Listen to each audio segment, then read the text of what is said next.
এখন বাজে 4:46। আমার রান্না শেষ। এখন শুধু লুচি আর পরোটাটা করব। তারপরে বেলায় ভাত করব। মানিককে ট্রেনে তুলতে যাব। মানিককে ট্রেনে তুলে তারপরে বাড়িতে এসে ভাতটা করব। মানির জন্য রান্না করলাম। আমি উঠেছি 2টোর সময়।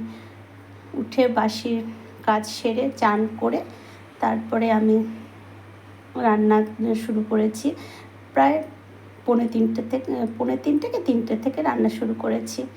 আমি রান্না করেছি আলু বরবটির পোস্ত, আলু পটলের তরকারি আর ইলিশ মাছ ভাজা। ইলিশ মাছ ভাজাটা দিয়েছি, চিকেন বন্ধ হয়ে গেছে। পিজিতে চিকেন দিচ্ছে না, কেন ওখানে ব্লাড ফ্লু হওয়াতে চিকেনের মাংস পাওয়া যাচ্ছে না, তাই চিকেন পিজিতে দিচ্ছে না। সেজন্য একটু ইলিশ মাছ ভাজা দিলাম, ভাতের সাথে খাবে। আর সাউথ ইন্ডিয়ান খাবার তো জানোই, টক। আমরা ভেতো বাঙালিদের খুবই কষ্ট হয়, সেই জন্যই মাছটা দিলাম ভাজা করে। সব হয়ে গেছে।